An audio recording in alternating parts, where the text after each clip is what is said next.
Good evening, everybody. Joe Carollo again at Carollo's Corner on www.it'sallaboutscores.com. I am here with Schalick Cougars head coach, Mike Wilson. Mike, if you want to say hello to everybody. Hello, everyone. Okay, Mike, I'm going to start off real quick. You're relatively new to the coaching scene. Give everybody a little history on your background. Where have you been the last 10 years or so? This is my fourth year at Schalick as the head football coach. Before Schalick, I spent few years coaching with Chuck Smith over at Oakcrest and then at Mainland. And prior to that, I spent like 6 or 7 years at Middle Township. So I was also a teacher there.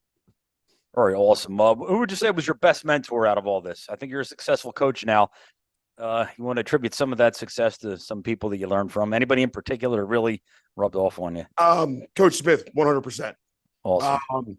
Me and Chuck are still really good friends and been with him, worked with him since 2012.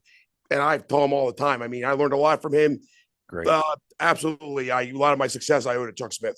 Well, I'm just going to ask you, what's your opinion on particularly this 4-year progress your team has had? I was just going to tell you earlier, I wanted to congratulate you on this great job you've done. I saw how you started. Saw how rough the 2020 year was with, not only, problems on the field, but with COVID and where you guys are now. I believe you're 3-0. At this point, I think you're second in power points. Things are looking good. What do you attribute just these 4 years to? We're actually 4-0, Joe, but that's okay. 4-0. Sorry about that, Mike. No. Look, I mean, and again, you were there. You saw 2020. That was the COVID year. We were hired late. We had, I don't know, Joe. I think you probably remember. We had 22 kids in that last game of that year. So we build it, and again, it goes to the school, goes to my athletic director, Mr. Volvar, goes to my principal, goes to the school board, the parents. It's been a full court press to get this whole thing done. You just can't do this by yourself. I have a great staff, and the kids are great. I mean, we are truly a football program now, and we lift year round. We are playing freshman football this year. We have a real JV team. So we're like me and my assistant say all the time, we're a true football program now. Let me ask you this. Yeah. I don't mean to interrupt you. It was just funny you said. I was going to say, it's like you guys have the total package now, and you need that. You need the parents, the town, the school board behind you. How were you able to pull all this off coming in? I mean, they weren't doing so great before you got there. Then you had that rough. I think it's a great community, and I think came in with the right time. Even that first year was rough, though. Those sophomores were great. Those sophomores wanted a coaching staff who showed interest in them, and that was a great senior class. They graduated last year, and I was at Quinn Cardona, and those kids, they bought in, and the parents were lockstep. I think the parents were craving a program, and we do a lot of things that, I mean, you're used to. The Shawnee way, the Hamilton way, the Mainland way. Like, Joe, I mean, it's about more than just practice. It's the team meals, the team bonding. We do all those things there, and I think the parents and the kids love it, and the communities that got right behind it. Awesome. So give me some of your short-term and long-term goals. I mean, for this season, and I'm gonna get to another question in a minute about the long-term goals. Short-term, what's your short-term goal right now for this season? Well, we have a few goals this season. It's always getting better every day, but outside of that is win our division again, make the playoffs again. We want to play November football, which means we have to win a playoff game, but you can't do that unless you do everything before that. Absolutely. But again, it's doing better than we did last year. Last year, I mean, we went 7-3, won our division, made to the first round, played a very well-coached, talented Woodstown team, and we weren't ready yet, but we got there. Now, it's not about getting there anymore. It's about getting there and doing something. Right. And we're going to get to that a little bit later at the very end. I have a question I think everybody will be interested in. Long-term goals, and I was going to ask you, could you ever see you guys being mentioned with the Paulsboroughs and the Woodburys of Group 1? I know Paulsborough's not so hot this year, but I don't think they'll be going for long. Agreed. You think you guys will be mentioned in that mix soon? Well, I mean, honestly, Joe, this is my long-term goal is to have a program that's healthy year in and year out. And if you have a drop-off, the drop-off is you're 500, you make the playoffs, and you don't make it all the way, but you're there still. Exactly. I agree with you. Paulsboro, I mean, we'll see. They started 0-3 last year, then they ran the table and made it to the finals. So never count them out. No, never. But I think that's why going back to like the earlier thing we talked about is that's why having a healthy program from 9th to 12th grade, having a healthy youth program, and not just worrying about the season, but making decisions for the long-term growth of it. I mean, we're sitting with 65 kids in a program right now.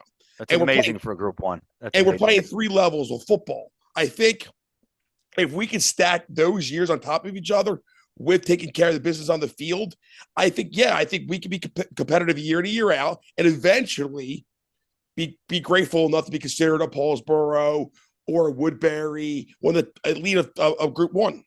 All right, awesome.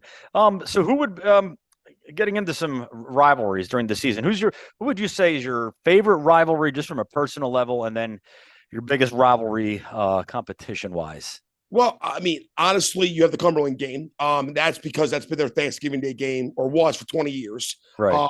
The trophy game.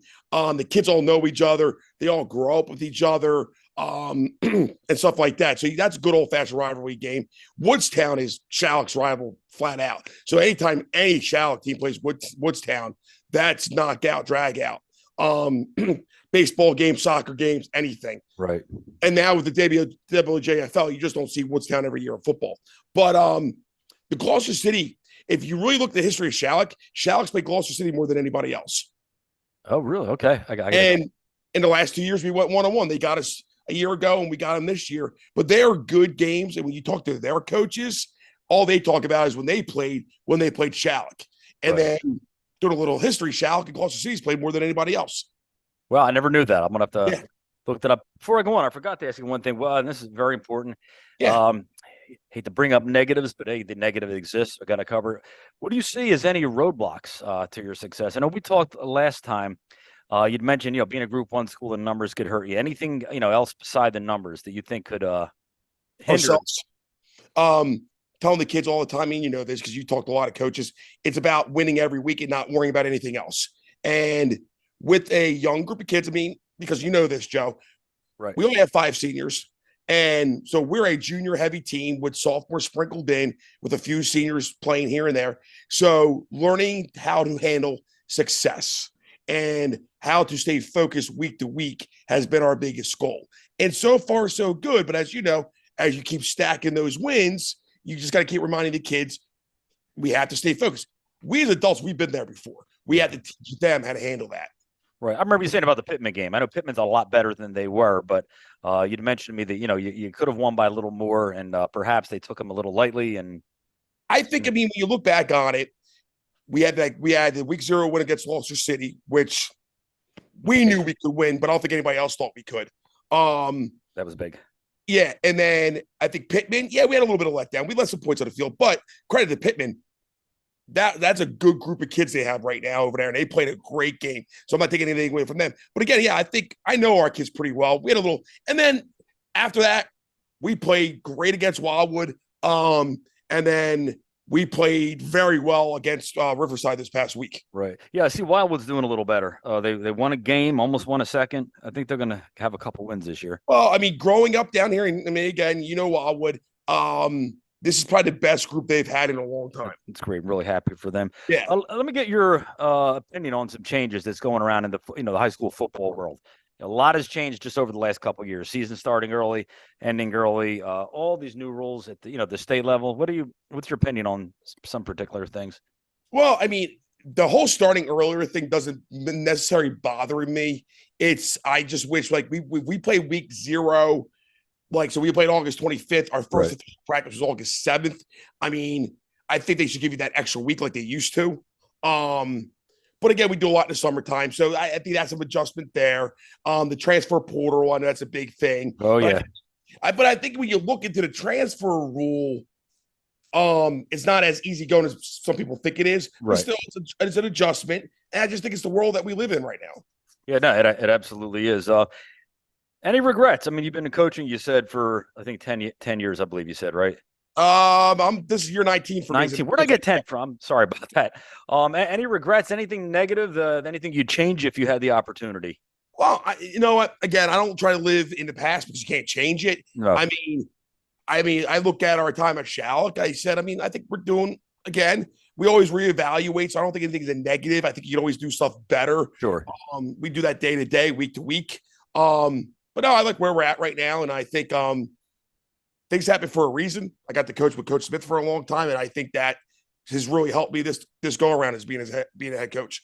That's awesome, and he's having a great year as well. I look He forward to is. seeing what Chuck's going to do the remainder of this year. I hope to be interviewing him very soon as well. So real quick before we go, your motto, your theme this year is burn the boats. Yes. You want to explain real quick to a lot of people may not know what this means.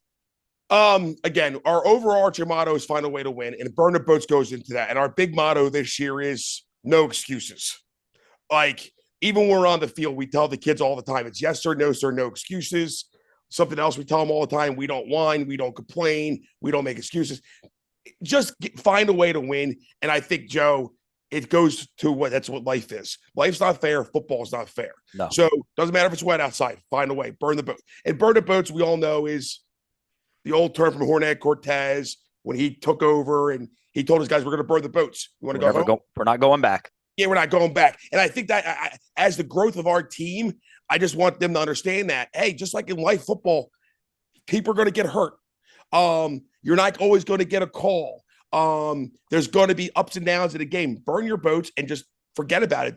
Don't make any excuses. And that's really the big thing. That's awesome. Well, listen, Mike, I want to thank you for your time tonight. The interview should be up in a day or two. Again, that could be found at www.itsallaboutscores.com on Carollo's Corner.